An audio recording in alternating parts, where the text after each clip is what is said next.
Buenas noches, mi nombre es Eduardo Luis Pianeda Hernández y en la noche de hoy le vengo a hablar sobre la logística inversa hospitalaria o logística hospitalaria.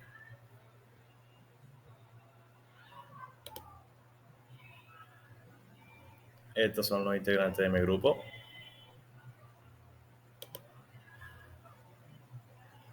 y comenzamos con una breve introducción de lo que viene siendo el tema a tratar, que nos dice que puede considerarse la logística inversa en el sector hospitalario como un medio que permite a la empresa y a la cadena de suministro aprovechar aspectos económicos, mejorar la situación de los recursos, satisfacción de requerimientos legislativos y fuente de generación de imagen medioambiental. ¿Qué quiere decir con esto? Que con esta logística podemos ver mejores avances, una mejor aprovisionamiento,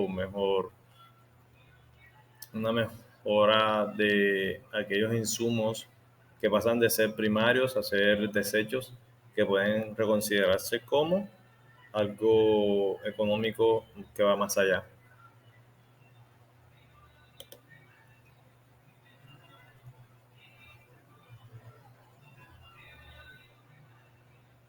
Comenzamos con el tema, la clasificación de los residuos hospitalarios. Eh,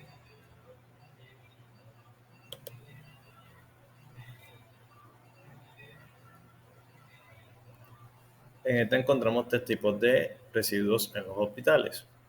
Como pudimos investigar, encontramos tres tipos que son los comunes o no peligrosos, aquellos que pueden ser aprovechables o no aprovechables o inertes, perdón. Los biológicos que pueden ser infecciosos, pulsopunzantes o cortantes y anatómicos. Y los peligrosos que ya vienen siendo los farmacéuticos, tóxicos, químicos y radioactivos. Los más comunes que podemos ver son los comunes o no peligrosos que los vemos en la vida cotidiana y en otros aspectos en otras empresas.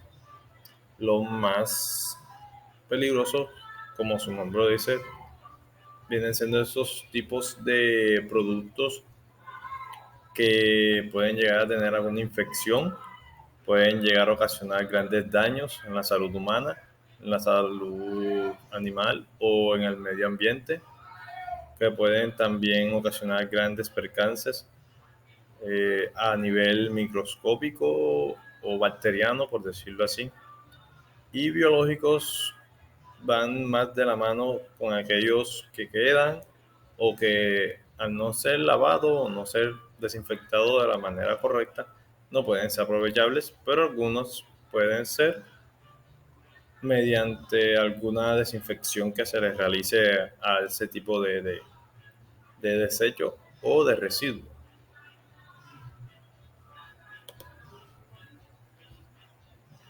Seguimos con un pequeño diagrama de flujo que realizamos que demuestra lo que viene siendo lo que se va haciendo el paso a paso a la hora de uno recoger esos residuos, dependiendo del tipo de residuo que sea.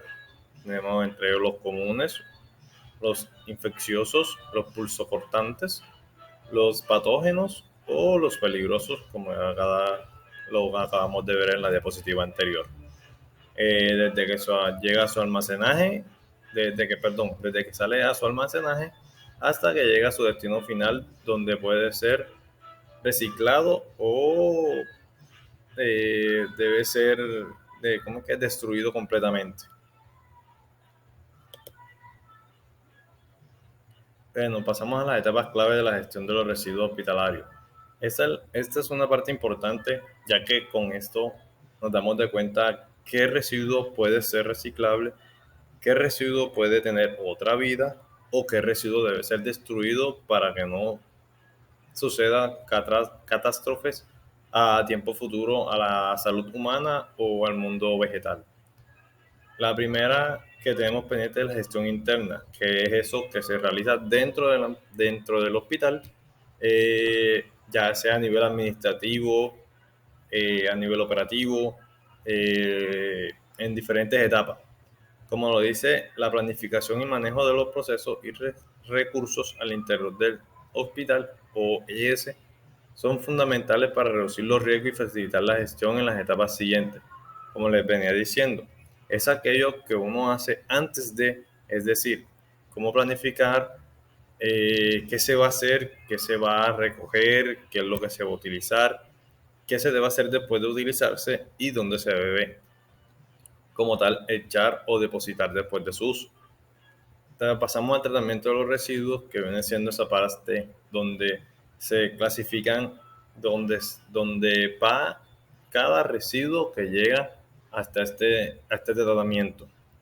Es decir, en el sistema hospitalario tenemos tres tipos: comunes, peligrosos o biológicos. Cuando llegan a esta etapa, el tratamiento que viene siendo el método de tratamiento debe garantizar la eliminación de microorganismos. Es decir, los que llegan a biológico pueden ser o comunes o peligrosos. De ahí no tiene más paso. Para su posterior disposición final del sitio autorizado. Es decir, pueden tener una vida o pueden pasar a ser destruidos completamente por alguna cuestión de algún virus, alguna infección que pueda ser catastrófica. Entonces, en este punto, llega a este tratamiento y si no cumple las especificaciones, debe pasar enseguida a ser destruido completamente. Y la disposición final que viene siendo esta etapa. Esta etapa es la clave para evitar riesgos a la salud y al ambiente. Es lo que les venía diciendo, donde nos damos cuenta de que sí puede pasar o no puede pasar.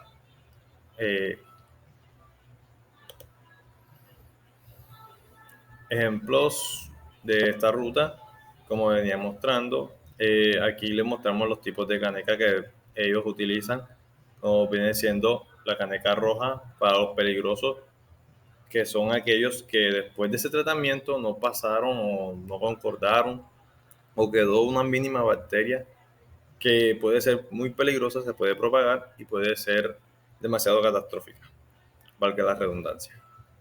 Y también de este lado tenemos lo que son las canecas blancas y caneca negra. Las blancas para los comunes, pero no peligrosos, es decir, aquellos que se pueden reutilizar, como bolsas plásticas, empaques de guantes, cajas de tapaboca, entre otros.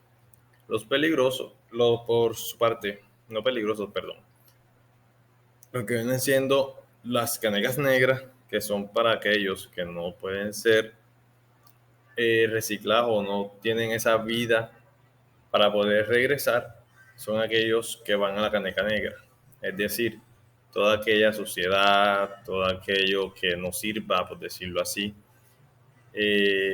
todo aquello que no va a poder tener esa segunda vida, todos esos residuos van en la caneca negra.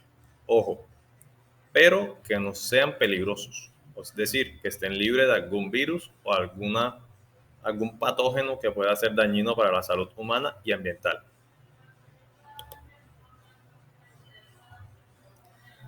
Almacenamiento y movimiento interno de los residuos en el hospital. Aquí nos muestran de tipo de almacenamiento y su descripción, como por ejemplo el inicial o primario, como les venía diciendo, que es lo que se realiza dentro del hospital. Es aquel que se efectúa en el lugar de origen o generación de los residuos hospitalarios. O, perdón, sí, residuos hospitalarios. Ya pueden ser habitaciones, laboratorios, consultorios, entre otros.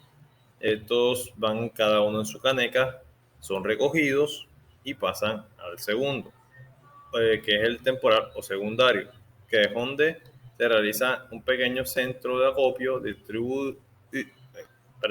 distribuidor estratégicamente en los pisos o unidades de servicio. Es decir, pasan a ese segundo piso donde son tratados, son verificados para ver cada cual en dónde va, qué lleva, qué conlleva, qué puede tener, qué puede causar, entre otras cosas. Y por final, el almacenamiento final o terciario. Se efectúa en una bodega adecuada para recopilar todos los residuos de la institución, es decir, todos esos que salen a partir después de una operación, y en la que permiten permanecen hasta ser conducidos al sistema de tratamiento o hasta ser transportados por el servicio de recolección a la ciudad. Es decir, llegan, son tratados, pasan, son reciclados, no pasan, son llevados a lo que vienen siendo esas zonas para ser destruidos completamente con sus patógenos.